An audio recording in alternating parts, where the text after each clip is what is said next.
Hello and welcome to online school India for library science. आपका एक बार फिर से online school India for library science में जोरदार स्वागत है। केवीएस और एनवीएस की तैयारी करने वाले सभी विद्यार्थियों को मेरी तरफ से हार्दिक शुभकामनाएं और बहुत बहुत आभार प्रकट करता हूं कि आपने हमारे चैनल को बहुत ज़्यादा पसंद किया है, बहुत ज़्यादा आपके लाइक आ रहे हैं, बहुत ज़्यादा कमेंट आ रहे हैं, इसलिए मैं तहे दिल से आपको धन्यवाद देना चाहता हूं। दोस्तों, जो भी एनवीएस की तैयारी कर रहे हैं उनको मैं एक बात बताना चाहता हूं। नवंबर फर्स्ट वीक के अंदर ध्यान दीजिए, आपके जो एनवीएस के एग्ज़ाम आयोजित होने वाले हैं, इसलिए आपको सबसे पहले मेरी तरफ से बेस्ट ऑफ लक। और जो कोई विद्यार्थी जो है एनवीएस की तैयारी कर रहे हैं वो टेस्ट सीरीज देना चाहते हैं, तो टेस्ट सीरीज देने के लिए हमारे ऐप को डाउनलोड कीजिए। हमारा ऐप का नाम है ऑनलाइन स्कूल इंडिया, जिसका लिंक जो है डिस्क्रिप्शन के अंदर दिया हुआ है। तो विद्यार्थियों, और दूसरी बात यह है कि जितना ज़्यादा आप टेस्ट दोगे उतना ज़्यादा आप जो है आपके अंदर एक कॉन्फिडेंस आएगा। क्या आएगा भाई? कॉन्फिडेंस आएगा, आत्मविश्वास लगेगा। ठीक है। और जैसे ही डेट घोषित होगी उसके बाद हम इसी ऐप के अंदर मेगा टेस्ट का आयोजन करेंगे, ताकि आपको किसी प्रकार की कोई समस्या का सामना ना करना पड़े। क्योंकि मॉडल पेपर और टेस्ट सीरीज जो होती है वो टॉपिक वाइज होती है, पार्ट वाइज होती है। मेगा टेस्ट वो होता है एज इट, जैसे जो है एग्जाम में आता है, सारे यूनिट के क्वेश्चन जो एक साथ आपको मिलेंगे। ठीक है दोस्तों, तो आज हम शुरुआत करते हैं आपके सामने जो हमारा सिलेबस का जो पहला पार्ट है, जिसका नाम है फाउंडेशन ऑफ लाइब्रेरी साइंस, पुस्तकालय विज्ञान का आधार, जिसके अंदर आज हम पढ़ने जा रहे हैं भाई, जिसका नाम है भाई ये नेशनल लाइब्रेरी। क्या पढ़ने जा रहे हैं भाई? नेशनल लाइब्रेरी पढ़ने जा रहे हैं। इसको हिंदी में क्या कहते हैं? राष्ट्रीय पुस्तकालय। क्या कहते हैं भाई? राष्ट्रीय पुस्तकालय कहते हैं। तो दोस्तों, इस टॉपिक को शुरू करने से पहले मैं आपको एक फिर से कहना चाहता हूँ कि दोस्तों, आपको एक चीज़ ध्यान रखना, अगर वास्तव में आपको लाइब्रेरियन बनना है तो दो चीज़ें मेरी बात मान लीजिए। एक तो आपको नोट्स बना के पढ़ना है भाई। ज़िंदगी में आपको एक बार ही नोट्स बनाने हैं, बार बार नहीं बनाने हैं, इसलिए मैं आपको बेस्ट कंटेंट लिखवाने की कोशिश कर रहा हूँ। नोट्स बनाइए, रिवीजन कीजिए और ऐप के अंदर आप टेस्ट सीरीज दीजिए। चलिए शुरुआत करते हैं। आज हमारा अगला टॉपिक है नेशनल लाइब्रेरी, जिसको हम हिंदी में क्या कहते हैं? राष्ट्रीय पुस्तकालय कहते हैं। हम इसके अंदर पढ़ेंगे राष्ट्रीय पुस्तकालय की स्थापना कब हुई थी, राष्ट्रीय पुस्तकालय का पहले क्या नाम था, इसका हिस्टोरिकल बैकग्राउंड भी पढ़ेंगे। रंगानंदन ने राष्ट्रीय पुस्तकालय की क्या डेफिनेशन दी है, ये सारी चीजें हम बात करेंगे। सबसे पहले हमारा जो टॉपिक है नेशनल लाइब्रेरी, राष्ट्रीय पुस्तकालय। एल ग्लोसरी में राष्ट्रीय पुस्तकालय में परिभाषित करते हुए कहा गया कि राष्ट्र द्वारा अनुरक्षित एक पुस्तकालय, a library maintained by the nation. L glossary में नेशनल लाइब्रेरी की एक डेफिनेशन दी गई है। उस डेफिनेशन में नेशनल लाइब्रेरी के बारे में कहा गया था, क्या कहा गया था कि राष्ट्र द्वारा अनुरक्षित एक पुस्तकालय जो होता है उसको हम नेशनल लाइब्रेरी अर्थात राष्ट्रीय पुस्तकालय कहते हैं। A library maintained by the nation is called national library. ठीक है ना भाई? राष्ट्र द्वारा एक अनुरक्षित पुस्तकालय जो होता है वो हमेशा नेशनल लाइब्रेरी होता है। वे पुस्तकालय जो अपने नाम की ओर ध्यान न देते हुए देश में प्रकाशित सब महत्वपूर्ण प्रकाशनों की प्रतियां, जिसे कहते हैं कॉपीज की प्राप्ति करता है। नेशनल लाइब्रेरी वो होता है जो ऑल ओवर कंट्री के अंदर जो भी पब्लिकेशन होते हैं उन पब्लिकेशन के द्वारा जो भी कोई बुक छपती है उसकी जो एक जो कॉपी होती है वो हमेशा नेशनल लाइब्रेरी को भेजी जाती है और संरक्षण के लिए उत्तरदायी है। जो भी प्रकाशक के द्वारा जो कोई किताब की कॉपी जो है नेशनल लाइब्रेरी में जो है पहुंचाई जाती है, उसको जो है बिल्कुल सही ढंग से रख रखाव किया जाता है, उसका संरक्षण करने के जो उत्तरदायी होता है तथा कानून के द्वारा अथवा अन्य व्यवस्था के अधीन संग्रह पुस्तकालय का काम करते हैं, राष्ट्रीय पुस्तकालय कहलाते हैं। तो नेशनल लाइब्रेरी की यही परिभाषा है दोस्तों कि वे जो लाइब्रेरियन, ठीक है ना भाई, जिनके उनके नाम से कोई लेना देना नहीं है, मतलब वो अपनी तरफ नाम ध्यान नहीं देते हैं। नेशनल लाइब्रेरी की एक ही विशेषता है कि ऑल ओवर इंडिया किसी भी पब्लिकेशन के द्वारा जब कोई एक बुक प्रिंट की जाती है या एडिट की जाती है तो एक बुक की जो कॉपी है वो हमेशा नेशनल लाइब्रेरी के अंदर पहुंचाई जाती है। तो उसके बाद नेशनल लाइब्रेरी उन किताबों को जो है बिल्कुल जो है संरक्षण देते हैं, उनको वहाँ पर जो है अच्छी तरीके से रखा जाता है ताकि वहाँ पर जो आ रहे हैं लोग उनको आसानी से पढ़ सके। वेरी इंपॉर्टेंट है दोस्तों, रंगानाथन ने नेशनल लाइब्रेरी की क्या परिभाषा दी। रंगानाथन के अनुसार वह पुस्तकालय जिसका दायित्व भावी जनता के उपयोग हेतु देश के लिखित कृतियां का मतलब होता है वर्क, रिटन वर्क का संग्रह और संरक्षण करना राष्ट्रीय केंद्रीय पुस्तकालय है। तो कहने का मतलब रंगानाथन ने कहा था कि नेशनल लाइब्रेरी वो लाइब्रेरी होती है जो आने वाली जो जनरेशन है, जो पीढ़ी है, जो पढ़ने वाले जो विद्यार्थी हैं उनके लिए यूज होती है, और देश के जो भी रिटन वर्क है, रिटन वर्क का जो संग्रह है, जिन्होंने लिखित जो चीजें हैं उनको और संरक्षण करना उनका, वो हमेशा क्या होता है, नेशनल सेंट्रल लाइब्रेरी होती है। वेरी इंपॉर्टेंट क्वेश्चन है, ये कई बार परीक्षा में पूछा गया है।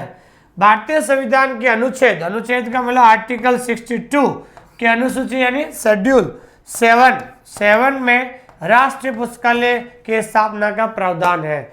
जो इंडियन कॉन्स्टिट्यूशन के अंदर लिखा हुआ है कि आपको नेशनल लाइब्रेरी की स्थापना करनी चाहिए, सरकार के द्वारा हर जगह करनी चाहिए, हर जो है सरकार के द्वारा स्थापना करनी चाहिए। ये जो है संविधान के किस अनुच्छेद में लिखा गया है भाई, 62। याद रखना, वेरी इंपॉर्टेंट क्वेश्चन है। और कौन से शेड्यूल या अनुसूची में लिखा गया है, 7 में लिखा गया है, सॉरी। और वेरी इंपॉर्टेंट क्वेश्चन है, पूछ ले भाई, भारत का राष्ट्रीय पुस्तकालय कलकत्ता में स्थित है।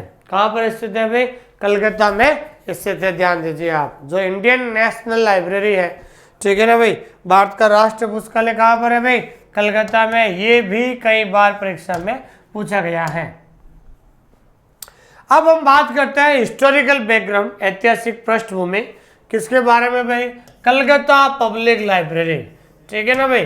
क्योंकि नेशनल लाइब्रेरी जो है, नेशनल लाइब्रेरी जो नाम है ये 1948 में रखा गया था, लेकिन जब नेशनल लाइब्रेरी की शुरुआत कहाँ से हुई थी उसके बारे में हम थोड़ा हिस्ट्री में जाकर पढ़ते हैं। देखिए दोस्तों, मैं आपको फिर से कह रहा हूँ, ये थोड़ा सा थ्योरेटिकल जो है टॉपिक है, थ्योरी के माध्यम से जो है हम पढ़ रहे हैं ताकि आपको हर एक जो है टॉपिक क्लियर हो सके, हर लाइन टू लाइन क्लियर हो सके, ताकि आपको परीक्षा में अगर किसी प्रकार का सवाल पूछा जाए ताकि आपको जो है वो सवाल आसानी से अटेंड कर सके। इसलिए आपको कंफ्यूज नहीं होना है, छोटा सा टॉपिक है, ज़्यादा है नहीं, और अगले जो है आधे घंटे के अंदर ये टॉपिक पूरा हो जाएगा। लेकिन आपको बहुत ही सीरियसली पढ़ना है और एज इट जैसे मैं पढ़ा रहा हूँ वैसे आपको नोट्स भी बनाना है। ध्यान दीजिए, सबसे पहले कलकत्ता पब्लिक लाइब्रेरी की स्थापना, कलकत्ता के एक पत्रकार को अंग्रेजी में क्या कहते हैं, जर्नलिस्ट। क्या कहते हैं भाई, जर्नलिस्ट। और अंग्रेजों के तत्कालीन संपादक को क्या कहते हैं, एडिटर, ठीक है ना। एडिटर का नाम क्या था, जोकिम हेवार्ड स्टॉकलेर के सुझाव पर 1835 में हुई थी। मतलब सबसे पहले कलकत्ता पब्लिक लाइब्रेरी की स्थापना तो अंग्रेजों का कोई एक अंग्रेज व्यक्ति था जो था एक वो जर्नलिस्ट भी था और एडिटर भी था, जिसका नाम था जोकिम हेवर्ड स्कॉटलर, के उसने सुझाव दिया था। सुझाव देने पर कलकत्ता पब्लिक लाइब्रेरी की स्थापना हुई और ये पुस्तकालय और ये लाइब्रेरी, कलकत्ता पब्लिक लाइब्रेरी को 21 मार्च 1836 में सर्वसाधारण के लिए खोल दिया गया। सर्वसाधारण का मतलब होता है फॉर पीपल, लोगों के लिए। तो लोगों के लिए जो है 21 मार्च 1836 में इसको खोल दिया गया था। किसको खोल दिया गया, कलकत्ता पब्लिक लाइब्रेरी की स्थापना, सॉरी कलकत्ता पब्लिक लाइब्रेरी को, जिसकी स्थापना 1835 में हुई और उसको जो है खोल दिया गया था 21 मार्च 1836 में। किसके लिए भाई, लोगों के लिए। कोलकाता पब्लिक लाइब्रेरी के पहले मालिक कौन थे भाई? वेरी इंपॉर्टेंट क्वेश्चन है, ध्यान रखना। कोलकाता पब्लिक लाइब्रेरी के पहले मालिक थे रविंद्रनाथ टैगोर थे। और 1844 में कोलकाता पब्लिक लाइब्रेरी को तत्कालीन गवर्नर जनरल लॉर्ड मेटकाफ द्वारा एक बड़े भवन में स्थानांतरित कर दिया गया था। वेरी इंपॉर्टेंट, ध्यान रखना, लॉर्ड मेटाकॉफ, ध्यान रखना, लॉर्ड मेटाकॉफ। देखो 1835 में इसकी स्थापना हुई, 1836 में कलकत्ता पब्लिक लाइब्रेरी को खोल दिया गया, लेकिन 1844 में इसको जो हमारे उस समय गवर्नर जनरल थे लॉर्ड मेटाकॉफ ने एक बड़े भवन के अंदर कलकत्ता पब्लिक लाइब्रेरी को ट्रांसफर कर दिया गया। वर्ष 1857 में भारतीय स्वतंत्रता संग्राम आरंभ हो गया था, जिसके कारण, ठीक है ना, 1859 में कोलकाता के यूरोपियन समुदाय के लोगों ने पुस्तकालय को समर्थन देना बंद कर दिया था। 1844 में जनरल मेटाकॉफ के द्वारा उसको एक अच्छे से महल के अंदर कलकत्ता पब्लिक लाइब्रेरी को ट्रांसफ़र कर दिया था, लेकिन जब 1857 की क्रांति शुरू हो गई थी तो वहाँ के जो यूरोपियन समुदाय के लोग हैं उन्होंने इस लाइब्रेरी को सपोर्ट करना बंद कर दिया। वर्ष 1899 में जब लॉर्ड कर्जन भारत के वायसराय बनकर आए तो उन्होंने कलकत्ता नगर के सभी लाइब्रेरीज का एक सर्वेक्षण कराया। फिर 1899 में 1899 में तो वहाँ पर एक वायसराय आए थे लॉर्ड कर्जन, याद रखना भाई, वेरी इंपॉर्टेंट है। लॉर्ड कर्जन जो वायसराय बनकर आए थे, उन्होंने आते ही कलकत्ता में जितने भी लाइब्रेरी हैं उनका सर्वे करवाया था। लेकिन इंपीरियल लाइब्रेरी की स्थापना, ध्यान रखना, इंपीरियल लाइब्रेरी की स्थापना 1891 में लॉर्ड कर्जन के द्वारा कई सचिवालय पुस्तकालय को मिलाकर की गई थी, ठीक है ना। इंपीरियल लाइब्रेरी की स्थापना, ध्यान रखना, 1891 में हुई थी। उनमें छोटे छोटे जो सचिवालय लाइब्रेरी बने थे उनको मिलाकर इन्होंने क्या बना दिया था? इंपीरियल लाइब्रेरी बना दी और 1891 में स्थापना की गई। लॉर्ड कर्जन ने इंपीरियल लाइब्रेरी एक्ट 1902 द्वारा इंपीरियल लाइब्रेरी के साथ कलकत्ता पब्लिक लाइब्रेरी का विलय कर दिया था। मतलब सबसे पहले छोटे छोटे क्या थे? सचिवालय लाइब्रेरी थी, ठीक है ना भाई। सचिवालय लाइब्रेरी को क्या कर दिया भाई? मिक्स करके उसने क्या बना दिया? अपने इंपीरियल लाइब्रेरी बना दी, ठीक है भाई। और उससे पहले जो है ये कलकत्ता पब्लिक लाइब्रेरी थी, तो कलकत्ता पब्लिक लाइब्रेरी को किस में मिला दिया भाई? इंपीरियल लाइब्रेरी में शामिल कर दिया था। 30 जनवरी 1903, याद रखना भाई, 30 जनवरी 1903 में लॉर्ड कर्जन द्वारा इसका शुभारंभ इंपीरियल लाइब्रेरी के नाम से किया गया था और मेटकॉफ हॉल कोलकाता में औपचारिक रूप से जनता के लिए खोल दिया गया था। फिर लॉर्ड कर्जन ने 1891 में इंपीरियल लाइब्रेरी बनाई थी, पता है आपको। फिर 1902 जो इंपीरियल लाइब्रेरी जो एक्ट बनाकर उन्होंने कलकत्ता पब्लिक लाइब्रेरी को कहाँ मिला दिया? इंपीरियल लाइब्रेरी में मिला दिया था। फिर 30 जनवरी 1903 में लॉर्ड कर्जन के द्वारा इसका शुभारंभ इंपीरियल लाइब्रेरी के द्वारा नाम से किया गया और मेटकॉफ हॉल कोलकाता में जो है औपचारिक रूप से जनता के लिए खोल दिया गया, ठीक है ना। और ब्रिटिश म्यूजियम के सहायक पुस्तकालय असिस्टेंट लाइब्रेरियन, वेरी इंपॉर्टेंट, ध्यान रखना, जॉन मैकफार्लेन को इसका प्रथम लाइब्रेरियन बनाया गया था। वेरी इंपॉर्टेंट सवाल आएगा भाई कि भाई इंपीरियल लाइब्रेरियन, ये कई बार पूछा जाता है, इंपीरियल लाइब्रेरी का प्रथम लाइब्रेरियन कौन बना था? तो प्रथम लाइब्रेरियन कौन बना था भाई? जॉन मैकफार्लेन बना थे, इसका प्रथम लाइब्रेरियन नियुक्त किया गया था। और 1906 में श्री हरिनाथ डे को इनका लाइब्रेरियन नियुक्त किया गया था। और 1906 में हरिनाथ डे जो ये प्रथम, ध्यान रखना, प्रथम भारतीय पुस्तकालय अध्यक्ष थे, ध्यान रखना, प्रथम भारतीय लाइब्रेरियन थे, ये ध्यान रखना, ठीक है।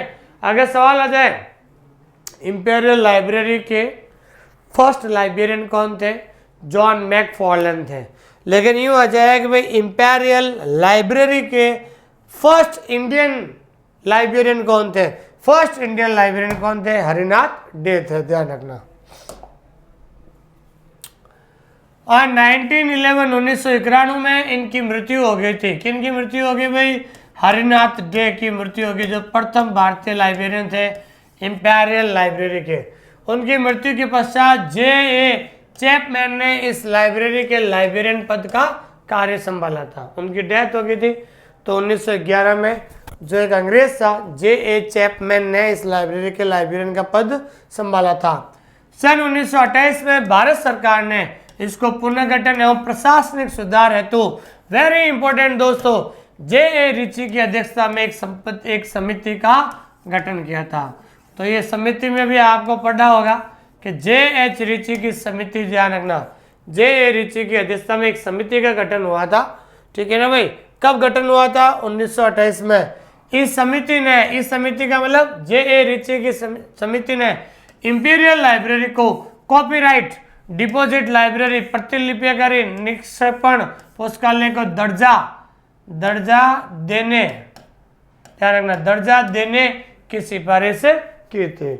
मतलब जो समिति बनी थी जिसका नाम है जे.ए. रिची, ध्यान दीजिए, जे.ए. रिची की अध्यक्षता में एक कमेटी बनाई गई थी और इस कमेटी में ये सिफारिश की थी कि भाई जो इंपीरियल लाइब्रेरी है इसको कॉपीराइट डिपॉजिट लाइब्रेरी घोषित किया जाए।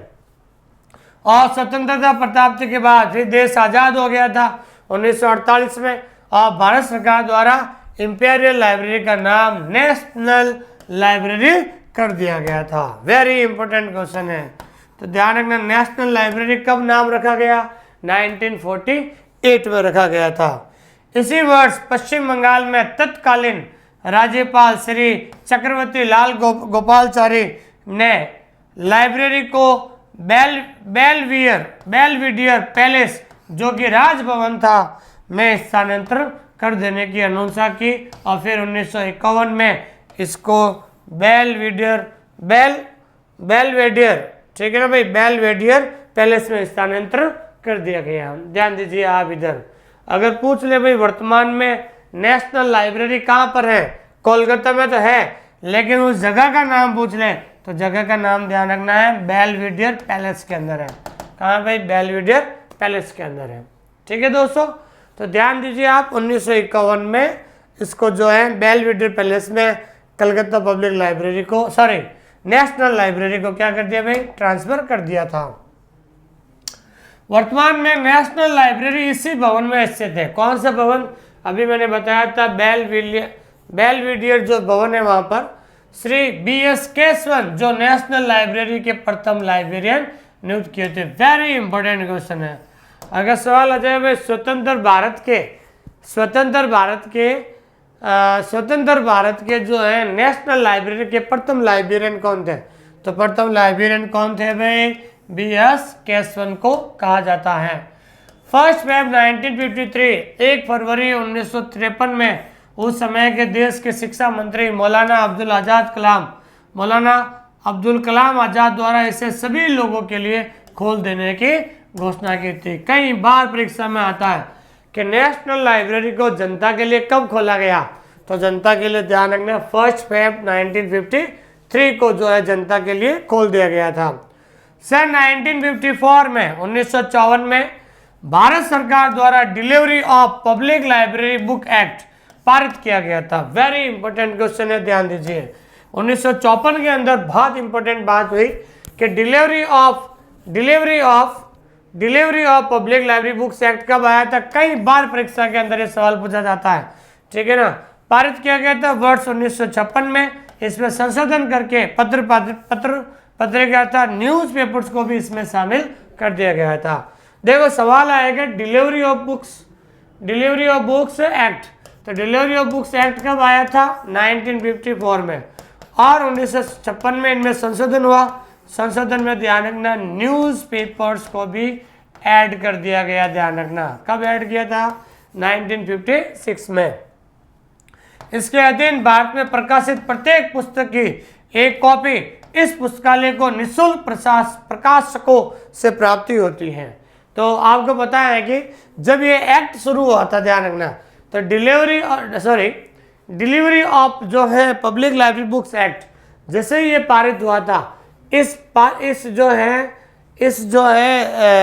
एक्ट के अधीन ये बता दिया गया है कि भाई जितने भी नेशनल लाइब्रेरी है तो हर एक नेशनल लाइब्रेरी को जो है ऑल ओवर कंट्री के अंदर जो भी प्रकाशक है उन प्रकाशक के द्वारा हर एक नेशनल लाइब्रेरी को प्रकाशक के द्वारा एक कॉपी किताब की जो कोई भी वो पब्लिश करते हैं उसकी जो एक कॉपी उनको जो है नेशनल लाइब्रेरी में भेजी जाएगी। और वर्तमान में 4 नेशनल लाइब्रेरी हैं जो इस एक्ट के तहत जो है एक कॉपी हमेशा प्राप्त करते हैं। अब जो हमने ये टॉपिक पढ़ लिया है, अब कुछ इंपॉर्टेंट क्वेश्चन भी हम देखते हैं। भारत के राष्ट्रीय पुस्तकालय का पहले क्या नाम था? What was the earlier name of the national library of India? ये महाराष्ट्र सेट के अंदर आया था। तो ध्यान रखना, राष्ट्रीय पुस्तकालय का पहले क्या नाम था? इंपीरियल लाइब्रेरी था। इंपीरियल लाइब्रेरी की स्थापना कब हुई थी? तो ध्यान रखना, ये इंपॉर्टेंट क्वेश्चन है। इंपीरियल लाइब्रेरी की स्थापना हुई थी 1891 में हुई थी, लेकिन इंपीरियल लाइब्रेरी एक्ट 1902 के तहत इन्होंने एक एक्ट बनाया था। इंपीरियल लाइब्रेरी एक्ट 1902 के तहत इन्होंने कलकत्ता पब्लिक लाइब्रेरी को इंपीरियल लाइब्रेरी में शामिल कर दिया। स्वतंत्र भारत में नेशनल लाइब्रेरी के प्रथम लाइब्रेरियन कौन थे? तो प्रथम लाइब्रेरियन कौन थे भाई? तो ध्यान रखना है B.S. केशवन साहब थे। ध्यान रखना, B.S. केशवन जो थे वो नेशनल लाइब्रेरी के जब 1948 में इंपीरियल लाइब्रेरी का नाम नेशनल लाइब्रेरी कर दिया गया तो उस समय सबसे पहले लाइब्रेरियन कौन थे? B.S. केशवन थे। इंपीरियल लाइब्रेरी के प्रथम लाइब्रेरियन कौन थे? इंपीरियल लाइब्रेरी के प्रथम लाइब्रेरियन कौन थे? तो इंपीरियल लाइब्रेरी के प्रथम लाइब्रेरियन थे जॉन मैकफार्लेन थे। ठीक है, जॉन मैकफार्लेन थे। कौन थे भाई? जॉन मैकफार्लेन थे।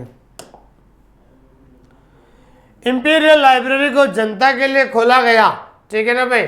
तो इंपीरियल लाइब्रेरी को जनता के लिए कब खोला गया था? 30 जनवरी 1903 में। ये वेरी इंपॉर्टेंट क्वेश्चन है भाई। 30 जनवरी 1903 में जो है ये जनता के लिए खोल दिया गया था। ठीक है दोस्तों, तो एक कहने का मतलब ये है कि हमारा जो ये टॉपिक था अभी पार्ट 1 है। ठीक है ना भाई? आगे हम और पढ़ेंगे इसके बारे में, थोड़ा सा 2 मिनट में आपको लूँगा। अगर आप KVS या NVS, ध्यान दीजिए, जिनका दोनों का सेम सिलेबस है, KVS या NVS की अगर आप तैयारी कर रहे हो, ध्यान दीजिए, KVS NVS की अगर आप तैयारी कर रहे हो तो आपको मैं बताना चाहता हूँ, अगर आपको टेस्ट सीरीज चाहिए, 50 टेस्ट सीरीज, 50 टेस्ट सीरीज, ध्यान दीजिए, अगर आपको 50 टेस्ट सीरीज चाहिए जिसके अंदर 5000 से अधिक क्वेश्चंस हैं, तो आप सबसे पहले जाते हैं हमारे ऐप को डाउनलोड कर लीजिए। हमारे ऐप का नाम है ऑनलाइन स्कूल इंडिया। ऐप को डाउनलोड कर लीजिए और अधिक जानकारी के लिए हमें इस पर बात कीजिए। और 50 पुराने जो पेपर हैं हम आपको जल्द हिंदी और इंग्लिश दोनों लैंग्वेज के अंदर जल्द उपलब्ध कराने वाले हैं। और जो भी KVS NVS और Rajasthan second grade, third grade, DSSB किसी की तैयारी करना चाहते हैं तो मैं आपको फिर से कह रहा हूँ, ये कोर्स ऐसा है अभी 50% ऑफर में मिल रहा है। ठीक है ना? इस कोर्स को करने के बाद आपके मन में कभी ये नहीं रहेगा कि सर एग्जाम में आउट ऑफ सिलेबस क्वेश्चन आ गया है। इसलिए जो भी आप जानना चाहते हो, ठीक है ना भाई, जरूर आप बताइए। और जो विद्यार्थी इस क्लास को देख रहे हैं, एक को लाइक कीजिए, कमेंट कीजिए, ताकि हम आपको और अच्छे टॉपिक जो है आपको पढ़ाने वाले हैं। ठीक है दोस्तों, थैंक यू वेरी मच।